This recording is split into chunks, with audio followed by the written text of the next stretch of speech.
ਜੂਨ 1984 ਸਿੱਖਾਂ ਦੇ ਦਿਲੋਂ ਦਿਮਾਗ 'ਤੇ ਇੱਕ ਐਸਾ ਅੱਲਾ ਜ਼ਖਮ ਜੋ ਇਹਨਾਂ ਦਿਨਾਂ 'ਚ ਹਰ ਸਾਲ ਨਾਸੂਰ ਬਣ ਕੇ ਵਹਿੰਦਾ ਹੈ। ਸਿੱਖਾਂ ਦੇ ਅੰਦਰਲੀ ਇਸ ਪੀੜ ਦੀ ਟਸਕ ਇਹਨਾਂ ਦਿਨਾਂ 'ਚ ਵੱਧ ਜਾਂਦੀ ਹੈ ਤੇ ਇੰਨੇ ਸਾਲਾਂ ਬਾਅਦ ਵੀ ਉਹ ਦਿਲੋਂ ਦਿਮਾਗ 'ਤੇ ਲੱਗੀਆਂ ਸੱਟਾਂ ਰੜਕਦੀਆਂ ਨੇ। ਹਮਲਾ ਭਾਵੇਂ 6 ਜੂਨ 1984 ਨੂੰ ਹੋਇਆ, ਪਰ ਇਸ ਦੀ ਤਿਆਰੀ ਪਹਿਲਾਂ ਹੀ ਕਰ ਲਈ ਗਈ ਸੀ।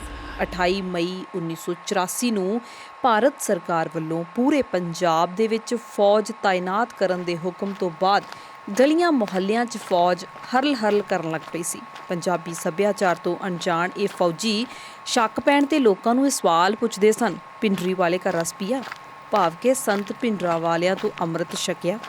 ਚਾਰੋਂ ਪਾਸੇ ਫੈਲੀ ਚੁੱਪ ਕਿਸੇ ਖਤਰੇ ਦਾ ਸੰਕੇਤ ਦੇ ਰਹੀ ਸੀ। ਅੰਮ੍ਰਿਤਸਰ ਦੇ ਡਿਪਟੀ ਕਮਿਸ਼ਨਰ ਗੁਰਦੇਵ ਸਿੰਘ ਨੇ ਫੌਜ ਦੇ ਸ੍ਰੀ ਦਰਬਾਰ ਸਾਹਿਬ 'ਚ ਦਾਖਲੇ ਦੇ ਸਰਕਾਰੀ ਹੁਕਮਾਂ ਤੇ ਦਸਤਖਤ ਕਰਨ ਤੋਂ ਮਨਾ ਕਰ ਦਿੱਤਾ ਤੇ ਉਹਨਾਂ ਨੂੰ ਜਬਰੀ ਲੰਬੀ ਸਾਰੀ ਛੁੱਟੀ ਤੇ ਭੇਜ ਦਿੱਤਾ ਗਿਆ। ਉਸ ਵੇਲੇ ਦੇ ਗਵਰਨਰ BD ਪਾਂਡੇ ਨੇ ਤੁਰੰਤ ਰਮੇਸ਼ ਇੰਦਰ ਸਿੰਘ ਨੂੰ ਅੰਮ੍ਰਿਤਸਰ ਦੇ ਡਿਪਟੀ ਕਮਿਸ਼ਨਰ ਦਾ ਚਾਰਜ ਸੌਂਪ ਦਿੱਤਾ। ਰਮੇਸ਼ ਇੰਦਰ ਦੇ ਦਸਤਖਤਾਂ ਤੋਂ ਬਾਅਦ ਭਾਰਤੀ ਫੌਜ ਦਾ ਸ੍ਰੀ ਦਰਬਾਰ ਸਾਹਿਬ 'ਚ ਦਾਖਲ ਹੋਣ ਦਾ ਰਾਹ ਪੱਧਰਾ ਹੋ ਗਿਆ। 1 ਜੂਨ 1984 ਸਮਾਂ ਦੁਪਹਿਰ ਦੇ 12 ਵਜੇ ਜਦੋਂ CRPF ਨੇ ਦਰਬਾਰ ਸਾਹਿਬ ਤੇ ਜ਼ਬਰਦਸਤ ਫਾਇਰਿੰਗ ਸ਼ੁਰੂ ਕਰ ਦਿੱਤੀ।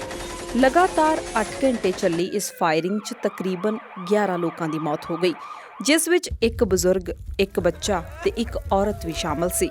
ਕਿਹਾ ਜਾਂਦਾ ਹੈ ਕਿ ਇਹ ਫਾਇਰਿੰਗ ਖਾੜਕੂ ਸਿੰਘਾਂ ਦੀ ਨਿਸ਼ਾਨਦੇਹੀ ਕਰਨ ਲਈ ਕੀਤੀ ਗਈ ਸੀ, ਤਾਂ ਕਿ ਇਹ ਪਤਾ ਲਗਾਇਆ ਜਾ ਸਕੇ ਕਿ ਕਿੱਥੋਂ ਕਿਹੜੀ ਗੋਲੀ ਚੱਲੀ ਆ, ਸਿੰਘਾਂ ਦੇ ਕੋਲ ਕਿਹੜੇ ਹਥਿਆਰ ਨੇ ਤੇ ਇਹਨਾਂ ਨੇ ਕਿੰਨੀ ਕੁ ਟ੍ਰੇਨਿੰਗ ਲਈ ਹੋਈ ਹੈ। ਇੰਨਾ ਹੀ ਨਹੀਂ, ਤਾਬੜਤੋੜ ਫਾਇਰਿੰਗ ਕਰਕੇ ਸਿੱਖਾਂ ਨੂੰ ਪ੍ਰਭਾਵਿਤ ਕਰਨ ਦੀ ਕੋਸ਼ਿਸ਼ ਵੀ ਕੀਤੀ ਗਈ ਤਾਂ ਜੋ ਕਮਜ਼ੋਰ ਵਿਅਕਤੀ ਮੋਰਚਾ ਛੱਡ ਕੇ ਦੌੜ ਜਾਣ, ਫੌਜ ਅੱਗੇ ਸਰੈਂਡਰ ਕਰ ਦੇਣ। ਇਸ ਗੋਲੀਬਾਰੀ ਦੌਰਾਨ ਗੁਰਦੁਆਰਾ ਬਾਬਾ ਅਟਲ ਰਾਏ ਤੇ ਮੋਰਚਾ ਮੱਲੀ ਬੈਠੇ ਭਾਈ ਮਹਿੰਗਾ ਸਿੰਘ ਬੱਬਰ ਸ਼ਹੀਦ ਹੋ ਗਏ।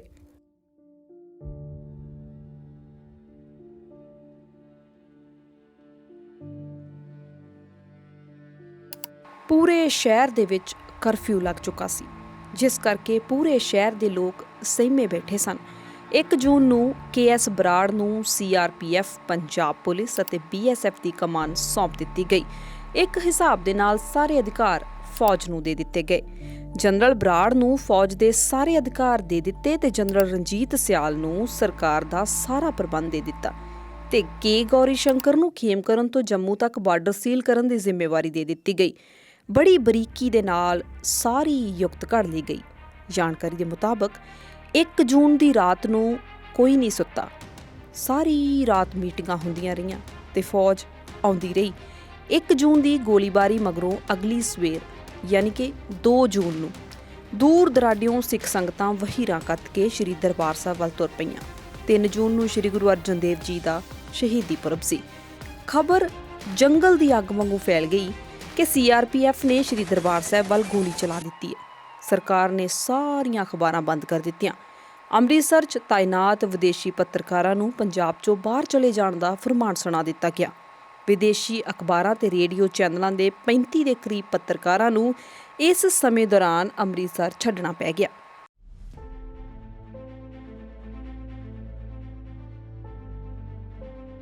ਇਹ ਜ਼ੋਰਾਂ ਸ਼ੋਰਾਂ ਦੇ ਨਾਲ ਪ੍ਰਚਾਰਿਆ ਗਿਆ ਕਿ ਦਰਬਾਰ ਸਾਹਿਬ ਦੇ ਅੰਦਰ ਅੱਤਵਾਦੀ ਗਤੀਵਿਧੀਆਂ ਹੋ ਰਹੀਆਂ ਨੇ।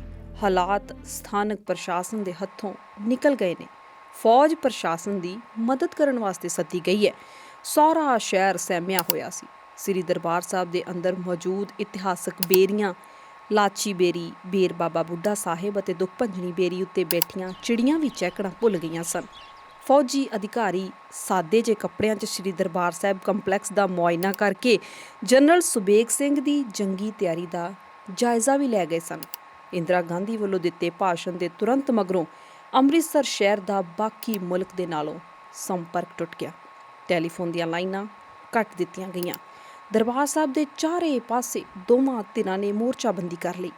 ਫਿਰ 4 ਜੂਨ ਦੀ ਸਵੇਰ ਰਾਗੀ ਸਿੰਘ ਆਸਾ ਦੀ ਵਾਰ ਦਾ ਕੀਰਤਨ ਗਾਇਨ ਕਰ ਰਹੇ ਸਨ। ਘੜੀਆਂ ਤੇ 4:45 ਦਾ ਸਮਾਂ ਸੀ।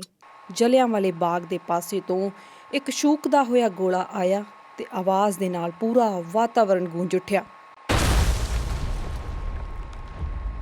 ਚਾਰੇ ਪਾਸੇ ਗੋਲੀਆਂ ਚੱਲਣੀਆਂ ਸ਼ੁਰੂ ਹੋ ਗਈਆਂ, ਪਰ ਫਿਰ ਵੀ ਸ਼ਬਦ ਗੁਰਬਾਣੀ ਦਾ ਪ੍ਰਵਾਹ ਇਸੇ ਤਰ੍ਹਾਂ ਚੱਲਦਾ ਰਿਹਾ। ਧੜਾ ਧੜ ਲਾਸ਼ਾਂ ਡਿੱਗ ਰਹੀਆਂ ਸਨ। ਇੰਨੇ ਨੂੰ ਇੱਕ ਬੰਬ ਸ਼੍ਰੀ ਦਰਬਾਰ ਸਾਹਿਬ ਨੂੰ ਬਿਜਲੀ ਸਪਲਾਈ ਦੇਣ ਵਾਲੇ ਬਿਜਲੀ ਘਰ ਤੇ ਜਾ ਡਿੱਗਾ। ਸ਼੍ਰੀ ਦਰਬਾਰ ਸਾਹਿਬ ਦੇ ਆਸ-ਪਾਸ ਦੇ ਇਲਾਕਿਆਂ ਦੀ ਬਿਜਲੀ ਗੁੱਲ ਹੋ ਗਈ। ਫਿਰ 5 ਜੂਨ ਦੀ ਰਾਤ ਵੀ ਗੋਲੀਬਾਰੀ 'ਚ ਲੰਘ ਗਈ। 6 ਜੂਨ ਦਾ ਦਿਨ ਚੜ੍ਹ ਆਇਆ। ਸੰਤ ਜਰਨੈਲ ਸਿੰਘ ਭਿੰਡਰਾਂਵਾਲਿਆਂ ਦੇ ਨਿੱਜੀ ਸਹਾਇਕ ਭਾਈ ਰਿਸ਼ਪਾਲ ਸਿੰਘ ਆਪਣੀ ਸਿੰਘਣੀ ਬੀਬੀ ਪ੍ਰੀਤਮ ਕੌਰ ਅਤੇ ਆਪਣੇ 15 ਦਿਨਾਂ ਦੇ ਪੁੱਤਰ ਮਨਪ੍ਰੀਤ ਸਿੰਘ ਨੂੰ ਲੈ ਕੇ ਪਰਿਕਰਮਾ ਦੇ ਵਿੱਚ ਬੈਠੇ ਹੋਏ ਸਨ। ਇਸੇ ਦੌਰਾਨ ਨਵਜਾਤ ਸਿੱਖ ਬੱਚੇ ਮਨਪ੍ਰੀਤ ਸਿੰਘ ਨੂੰ ਗੋਲੀ ਵੱਜੀ, ਜਿਸ ਦੀ ਮੌਕੇ ਤੇ ਮੌਤ ਹੋ ਗਈ। ਕੁਝ ਸਮੇਂ ਮਗਰੋਂ ਭਾਈ ਰਿਸ਼ਪਾਲ ਸਿੰਘ ਵੀ ਸ਼ਹੀਦ ਹੋ ਗਏ।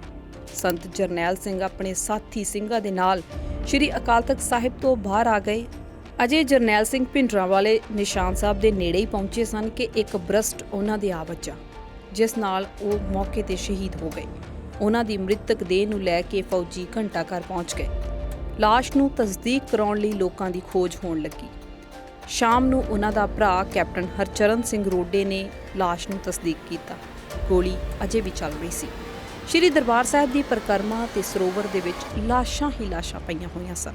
ਜ਼ਖਮੀ ਦਰਦ ਨਾਲ ਕਰਾਹ ਰਹੇ ਸਨ। ਕੁਝ ਲੋਕਾਂ ਨੂੰ ਬੰਦੀ ਬਣਾ ਲਿਆ ਗਿਆ ਸੀ। 6 ਜੂਨ ਸ਼ਾਮ ਤੱਕ ਗੋਲੀਬਾਰੀ ਘੱਟ ਹੋ ਗਈ। ਲੜਨ ਵਾਲੇ ਸਿੰਘ ਜਾਂ ਤਾਂ ਸ਼ਹੀਦ ਹੋ ਚੁੱਕੇ ਸਨ ਜਾਂ ਫਿਰ ਫੜੇ ਜਾ ਚੁੱਕੇ ਸਨ। ਫੌਜ ਵੱਲੋਂ ਪਰਿਕਰਮਾ ਦੇ ਵਿੱਚ ਮੌਜੂਦ ਲਾਸ਼ਾਂ ਨੂੰ ਹਟਾਉਣ ਦਾ ਕੰਮ ਕੀਤਾ ਜਾ ਰਿਹਾ ਸੀ। ਲਾਸ਼ਾਂ ਇਸ ਹੱਦ ਤੱਕ ਗਲ ਚੁੱਕੀਆਂ ਸਨ ਕਿ ਅੰਗ ਵੀ ਹੱਥ ਲਾਇਆਂ ਲੱਥ ਰਹੇ ਸਨ। ਅਖੀਰ ਦੁਪਹਿਰ ਨੂੰ ਸ਼੍ਰੀ ਦਰਬਾਰ ਸਾਹਿਬ ਦੀ ਸਫਾਈ ਕਰਕੇ ਸ਼੍ਰੀ ਗੁਰੂ ਗ੍ਰੰਥ ਸਾਹਿਬ ਜੀ ਦੇ ਪ੍ਰਕਾਸ਼ ਕਰਨ ਦੀ ਤਿਆਰੀ ਸ਼ੁਰੂ ਕੀਤੀ ਗਈ। ਸਰਕਾਰੀ ਅੰਕੜੇ ਦੱਸਦੇ ਨੇ ਕਿ ਇਸ ਹਮਲੇ ਦੇ ਵਿੱਚ ਕੁੱਲ 5000 ਲੋਕ ਸ਼ਹੀਦ ਹੋਏ, 80 ਤੋਂ 90 ਦੇ ਕਰੀਬ ਫੌਜੀ ਮਾਰੇ ਗਏ। ਇਸ ਤੋਂ ਇਲਾਵਾ 1000 ਤੋਂ ਜ਼ਿਆਦਾ ਸਿੱਖਾਂ ਨੂੰ ਫੜ ਕੇ ਜੇਲ੍ਹਾਂ 'ਚ ਬੰਦ ਕਰ ਦਿੱਤਾ ਗਿਆ। ਜੂਨ 1984 'ਚ ਹੋਏ ਇਸ ਹਮਲੇ ਦੇ ਜ਼ਖਮ ਅੱਜ 38 ਸਾਲਾਂ ਮਗਰੋਂ ਵੀ ਅੱਲੇ ਨੇ। ਦਿਲ ਵਿੱਚ ਜ਼ਖਮਾਂ ਦੀ ਟਸਕ ਹੈ। ਇਸ ਖੂਨੀ ਸਾਕੇ ਦਾ ਦਰਦ ਕਈ ਦਹਾਕਿਆਂ ਤੱਕ ਪੰਜਾਬ ਦੀ ਜਵਾਨੀ ਨੇ ਭੋਗਿਆ ਤੇ ਅੱਜ ਵੀ ਭੋਗ ਰਹੀ ਹੈ।